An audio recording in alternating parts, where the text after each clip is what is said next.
The Lands Between is doomed no matter what you do. There's just way too many influences trying to shape the lands in a constant back and forth. Firstly, demigods and gods. Their influence is seen everywhere. There's also so much influence from other beings of the celestial kind, things that we can see unfolding but are not fully sure as to why. We can even see some of these influences in otherworldly beings shaping the multiple endings of the game too. But to fully understand all of this, we have to understand the beautiful story this all creates and the struggles and hopelessness that comes along with it. Let's start at any godly influences like the Outer Gods, celestial beings, and any demigods associated with them to show just how much presence and control they have on the lands. The Greater Will, the main catalyst for a lot of what happened during the current age of the Lands Between, and is actually, fun fact, never referenced to as an outer god. It brought the Elden Beast to the lands to house the Elden Ring. A vessel that holds the Elden Ring is considered a god, and the vessel requires a consort, the Elden Lord. The Greater Will has also manifested the Two Fingers, beings that are said to be able to communicate with the Greater Will, and they relay what's been said through finger readers, like Enya. The Greater Will wants us to deliver order to the lands, but it's hard to say if it's strict on how it wants us to do that, considering that we can burn down the Erd Tree and be an Elden Lord through 4 different paths. It's also implied by Gideon and Vare that the Two Fingers have changed in some way that may skew the true intent and messages of the Greater Will. It's all straightforward, but still very mysterious. Speaking of the fingers, the Three Fingers. We only ever see one of these in the game at the bottom of the subterranean shunning grounds, which can imbue you with the Flame of Frenzy. So that makes the Frenzied Flame an influence of some kind, whether it's an actual outer god itself, or it's a product of an outer god. And the goal of becoming the Lord of Frenzied Flame is to melt everything away so that there's no more torment, despair, affliction, sins, curses, fractures, and births in an attempt to possibly bring back the One Great. This could be some kind of primordial soup or a godly being. I made a whole video discussing that if you want to check it out after this one. I'd highly recommend it if you want to know more about the not so talked about things in Elden Ring. And now we move on to the more lesser known beings. An outer god, the Formless Mother, the Mother of Truth that craves wounds. Mohg stood before her, deep underground, and then his blood lit on fire, which could be because she bestows power upon accursed blood. He also stole Miquella from the Halig Tree to attempt to bring him to godhood status, which would imply that the Mother has a method of doing this. Now the Sealed God of Scarlet Rot, there's a little backstory behind this outer god that you can piece together by reading the Blue Dancer Charm, the Flowing Curve Sword, the Lake of Rot map, and the Prosthesis Wearing Heirloom. According to these item descriptions, a blind swordsman was given a flowing sword by a dancer garbed in blue, and the swordsman sealed away an ancient god that was Rot itself. It's said that the god was sealed in the Lake of Rot, and that the same swordsman who was afflicted with Rot trained who we can assume to have been Malenia, giving her wings of unparalleled strength. It's a pretty interesting story, and we all know what Scarlet Rot is, right? When you're afflicted by it, it's pretty much a race to get rid of it or sit at a side of grace. Different enemies and areas also afflict Rot at varying rates and damage per tick, with the lake being the biggest out of all of them, which might be more proof that the god of Rot is sealed down here. Rot has followers too under the Order of Rot, those that believe in the cycle of decay and rebirth according to Gowry. There's a whole questline surrounding this that includes Gowry, Malenia's daughters, more specifically Millicent and her fight with rejecting this cycle, which you can help her reject or force her into with the help of her daughters. And as we can see when we defeat Malenia and Millicent, they begin to bloom, which implies they'll go through a rebirth just to rot again and then bloom. Moving on to the Fell God, it's a god worshipped by the Fire Giants and has heavy associations with the Fire Giants, Fire Monks, and their incantations. It's referenced as an evil deity in the One-Eyed Shield item description and is said to have been slain by Queen Marika, but still lurks within the ranks of the Fire Giants, at least according to the Flame of the Fell God. Now let's get to talking about some of the celestial bodies, the Full Moon and the Dark Moon. These are 2 moons that you can see in the skies of the Lands Between and have sorceries tied to them. The full moon is seen above ground at night, and we can even see a pattern etched into it, which might be Ranni's rune since we never do find it. The dark moon, on the other hand, is a bit more hidden, only being viewable at the Moonlight Altar, the final area of Ranni's questline. It's such a neat detail. Each moon is tied to a character. Rennala has the full moon and Ranni has the dark moon. These moons help both characters gain power. Rennala became the head of Raya Lucaria, and Ranni aimed to rid the lands of the Greater Will's influence. The Primeval Current. There's really not much known about it. It's implied to be some sort of forsaking force that's connected to magic, glintstones, and the stars. What's unsettling is that Master Lusat and Primeval Sorcerer Azure both gazed into the current and experienced what we could call a shattering of their own. Lusat witnessed the final moments of a great star cluster, which broke him, and Azure saw darkness, leaving him both bewitched and fearful of the abyss. You can find them both in an absolute motionless state, and their helmet item description confirms that their brains and skulls were replaced with their crowns of glintstone. The current is truly a force to be reckoned with. Moving on to the Bloodstar, this being is associated with aberrant sorceries like the Briars of Punishment and Briars of Sin. The Bloodstar and its sorceries were discovered in eternal darkness by exiled criminals after they had their eyes gouged by thorns. The sorcery is pretty much a form of red glintstone created through the act of turning blood into glintstone according to the staff of the guilty. Interesting stuff, and despite it all having to do with blood, there doesn't seem to be a connection with Mohg or the Formless Mother. Now the Serpent God, well, Rykard, Lord of Blasphemy, allowed it to devour him, merging with the creature. Right before being devoured, he had a vision of the snake devouring the world. So this snake could be an outer god or godly being of some kind, considering that it can devour the gods and that it's undying. Another character that's theorized to be a god of some kind is the mysterious Glowmide Queen. Black Flame incantations confirm that she is an Empyrean, but her current location is unknown. Her and her loyal apostles led hunts against the gods, slaughtering them with the weighty, god-slaying Black Flame, and then wearing their skin in a sadistic manner. The flame has ties to the Rune of Death because once Malekith sealed away Destined Death, the true power of the Black Flame was lost, which is an interesting detail. It makes sense. Destined Death is a pretty reliable god killer as we've seen throughout the game's lore. What's also an interesting detail is her title as Empyrean.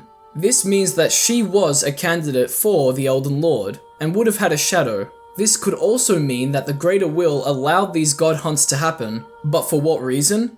Maybe to eliminate other godly forces trying to gain power, just like it was? But now we have to move on to the beings associated with death in one way or another. The unnamed outer god of the Twin Bird. The Twin Bird is the mother of the death birds we fight and is a vassal for this unnamed outer god. It's clear that the Ghost Flame sorceries are associated with the birds and are even boosted by the Prince of Death's staff. So could they all be related in the sense that they draw power from death? Or those that live in death? Speaking of death, Helfen's Steeple, a weapon which explains that lamplight is similar to grace in appearance, only it is said that it can only be seen by those who met their death in battle. Could Helfen be an actual place? A spirit world perhaps? And could the birds be related to any of this in some way? Considering that its weapon skill bathes the blade in ghost flame, probably. And that could link those who live in death and the birds since a Tibia Marina near Castle Sol drops it, which is also conveniently near a death bird too. Well, more specifically, a more powerful version of them, the Deathrite bird. It also seems like the birds and their god could be against Destined Death because the Mausoleum Knights want to ward off Destined Death and their armor is made to evoke the death birds. And we can't talk about death without talking about, yes, that's right, the unnamed ancient dragon god. Before the age of the Erd Tree, Dragon Lord Placidusa was an Elden Lord, and an ancient dragon that was present during his rule fled for unknown reasons. Could it have fled for a similar reason as to why the Greater Will fled?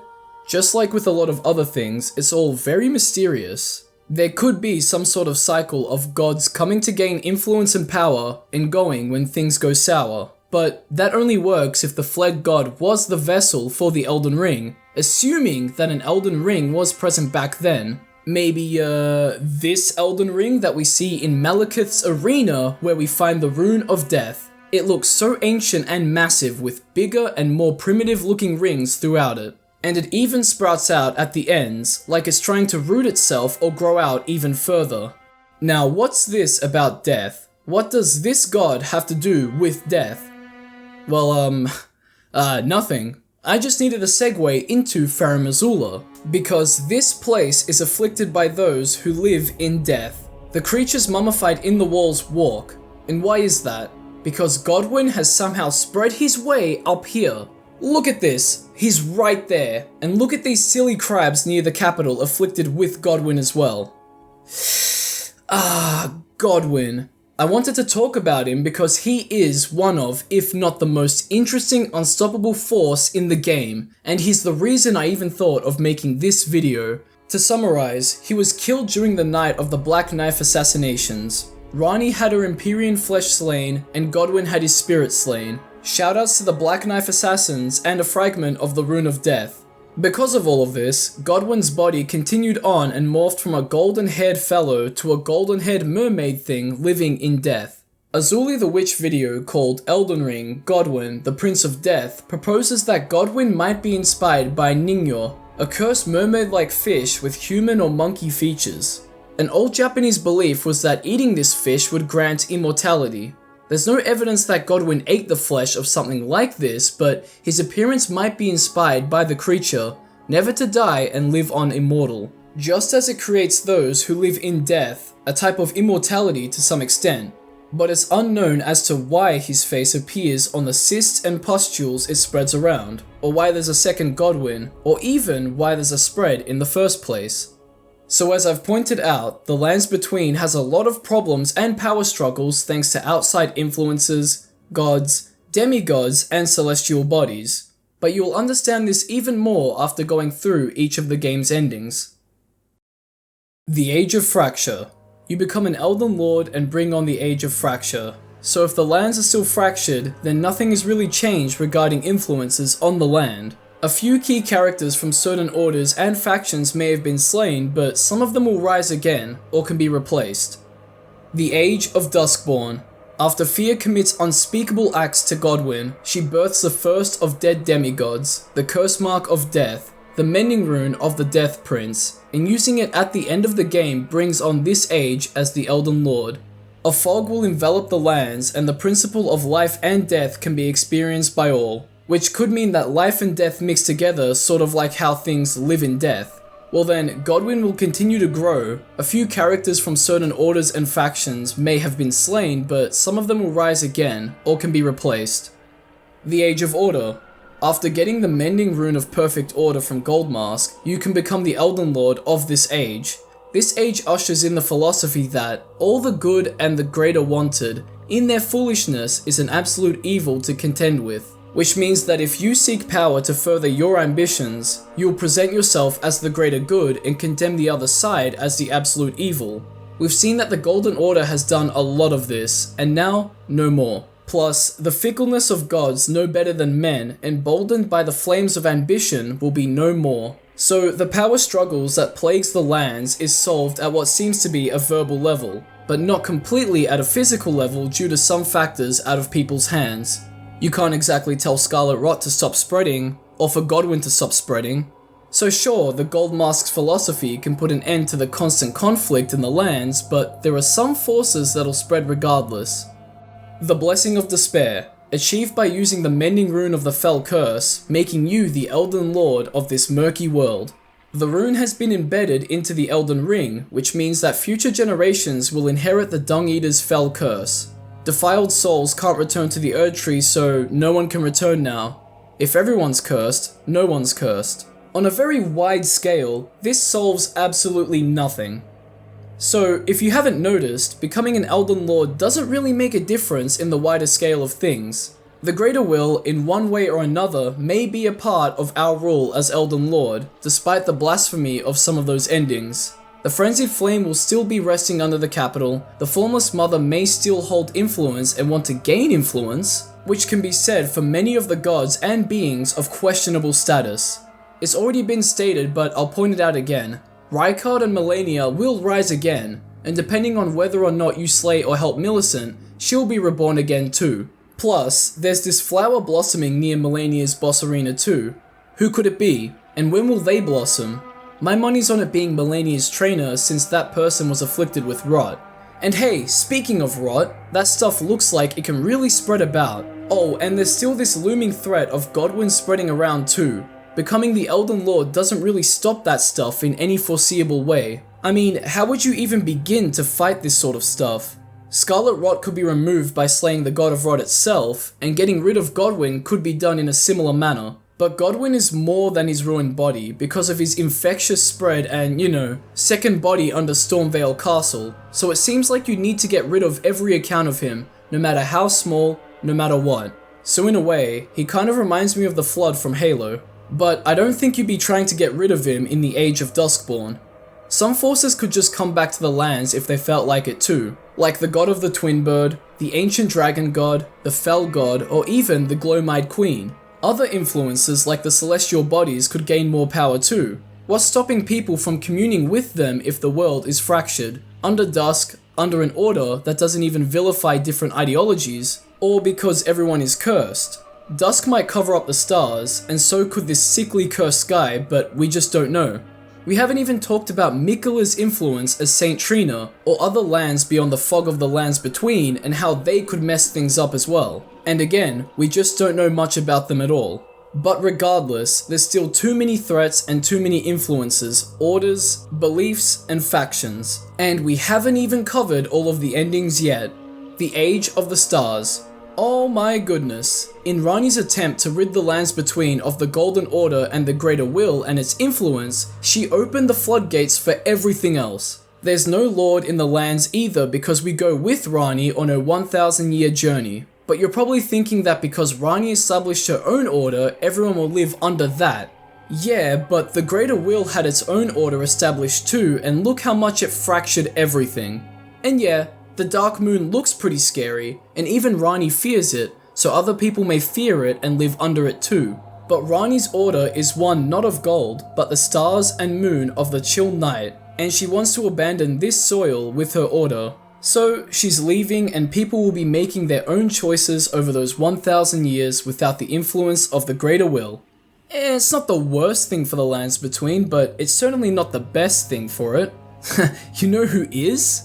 The Lord of Frenzied Flame. This is the ending that gives us the most security in the lands. Well, depending on how you look at it. So we attempt to create the One Great, which is probably some sort of primordial soup, some kind of melting pot of something where everything is the same, everything is one, or a being made up of everything. It's implied by Hayata that in doing this, there'll be no more fractures, no more birth. So no more influences and power struggles in the lands between since no one is born or alive? Everything is just one? But even this can be seen as temporary and also be seen as dooming the lands in the sense that there are no births and all of the great stuff that's associated with that. Truly a chaotic yet neutral ending to the lands between. Well, until fractures and births re-emerge. And that's just how it is. Power struggles with sides labeled as good and bad are eternal if not for the One Great. And even that is a battle in itself, order versus chaos. Fractures versus being whole. And we can have chaos again, and we can be whole again. But how long can that truly last before everything splits off again? But ultimately, one order fails and another one rises. That's what each ending tells us, and that's what previous Elden Lords tell us too. The Crucible ruled, had a tree, had a ruler, Hoaraloo, aka Godfrey, and was surpassed by the Greater Will and the Golden Order, where he became Elden Lord under. The same can be said about Raya Lucaria and its fall to the Golden Order. What about when Placidusa was an Elden Lord? What was the order it ruled over? What was this Elden Ring? And what surpassed it all? The Crucible? Or was there more in between those times? And that's why the lands between is doomed no matter what you do. There's just too many factors, gods, beings, orders, and philosophies for things to become peaceful, and an eventual conflict is inevitable. It creates this beautiful overarching story of fractures and cycles, which creates a sense of hopelessness as you consider, well, what's the point of even becoming an Elden Lord? Or going on this 1,000-year voyage, or even burning it all to the ground? Well, regardless, you get to leave your own mark on the lands, your own influence on how you want to shape it. You become what others aim to achieve, a mark on the lands, an influence on shaping it. And yeah, there are things that you can't control, but no matter what, you're ushering in a new age, Elden Lord or not. So with that being said, thanks for watching the video. I hope you all learnt something new here, especially regarding all of the powers that try to take hold of the lands and the things that populate it. It's all super interesting to me, and I hope I made it for you. As always, here's a massive shout out to my lovely patrons. You guys are legends. But what do you all think? Are the lands betweens truly doomed, or do you think otherwise? Leave a comment about it down below. Subscribe and like the video too if you enjoy my content and want to see more. That would be much appreciated. Stay tuned for more Elden Ring content as we get closer to the release of the DLC, and I'll catch ya in the next one.